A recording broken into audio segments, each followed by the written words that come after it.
नालेसफाईच्या कामात तब्बल 84 लाख रुपयांचे अतिरिक्त बिल नजरचुकीने निघाल्याचे प्रभारी नगर अभियंता अकुलवार यांनी सांगितलं।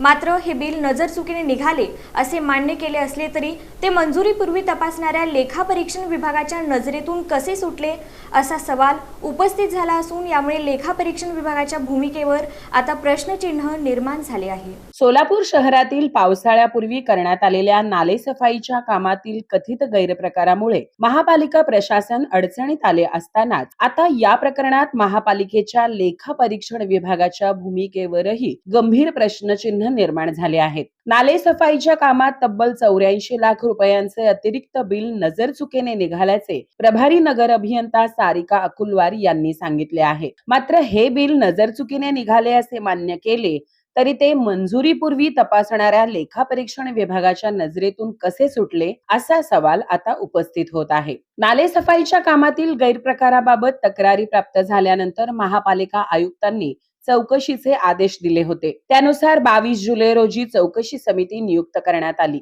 समितीने प्रत्यक्ष पाहणी, संबंधित कागदपत्रांची तपासणी तसेच अधिकारी, कर्मचारी आणि ठेकेदारांचे जबाब नोंदवून 18 ऑगस्ट रोजी आपला अहवाल आयुक्तांकडे सादर केला। या अहवालात तब्बल 19 अधिकारी, कर्मचारी आणि ठेकेदारांवर ठपका ठेवण्यात आला आहे। मात्र या प्रकरणातील सर्वात महत्त्वाचा आणि दुर्लक्षित राहिलेला मुद्दा आता लेखापरीक्षण विभागाचा ठरत आहे। महापालिकेतील लेखापरीक्षण विभागाला प्रशासनाचा तिसरा डोळा मानले जाते। कोणतेही आर्थिक बिल अंतिम मंजुरीसाठी पुढे जाण्यापूर्वी त्याची तपासणी करण्याची प्रक्रिया याच विभागाकडे असते। नालेसफाईची बिले ही लेखापरीक्षण विभागाकडे आल्यानंतर विविध स्तरांवर तपासली जातात। नॉन टेक्निकल, टेक्निकल आणि मुख्य लेखापरीक्षक स्तरावर बिलाची छाननी झाल्यानंतरच ते पुढील आर्थिक प्रक्रियेसाठी दिले जाते। अशा परिस्थितीत 84 लाख रुपयांचे अतिरिक्त बिल या 3 स्तरावरील तपासणीतून नेमके सुटलेच कसे?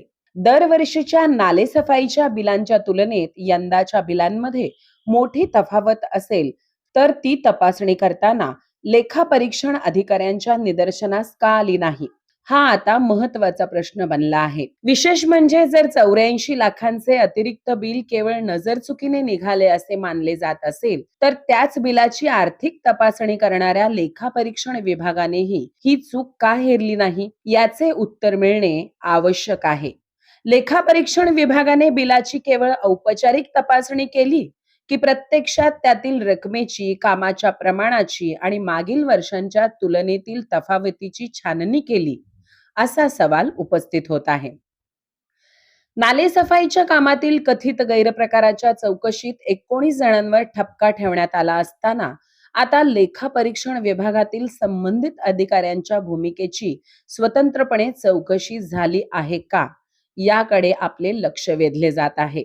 नालेसफाईच्या कामातील कथित गैरप्रकाराच्या चौकशीत 19 जणांवर ठपका ठेवण्यात आला असताना लेखापरीक्षण विभागातील संबंधित अधिकाऱ्यांच्या भूमिकेची स्वतंत्रपणे चौकशी झाली आहे का हा देखील प्रश्न आहे। जर बिलाच्या 84 लाख रुपयांची अतिरिक्त रक्कम होती आणि ती नंतर निदर्शनास आली तर ती मंजुरीच्या प्रक्रियेतून पुढे जाण्यापूर्वीच अडवण्याची जबाबदारी कोणाची होती याचीही चौकशी होणे गरजेचे आहे। चौकशी समितीने संबंधित अधिकारी, कर्मचारी आणि ठेकेदारांवर महाराष्ट्र नागरी सेवा शिस्त व अपील अधिनियम 1979, सुधारित अधिनियम 2005 तसेच महापालिका अधिनियम 1949 मधील कलम 56 नुसार कारवाई प्रस्तावित करण्याची शिफारस केली आहे। चुकीची बिले दुरुस्त करून घेण्याचे निर्देश नियंत्रण अधिकारी संदीप कारंजे यांच्या देखरेखीखाली देण्यात आल्याचेही समोर आले आहे। मात्र आता बिल तयार करणाऱ्यांवर कारवाई होते, पण बिल तपासणाऱ्यांची जबाबदारी कोण ठरवणार त्याचे काय? हा सवाल आता चर्चेत आला आहे। 84 लाखांचे अतिरिक्त बिल जर नजरचुकीने निघाले असेल तर ते लेखापरीक्षण विभागाच्या 3 स्तरांच्या तपासणीतूनही नजरचुकीने सुटलेच कसे काय?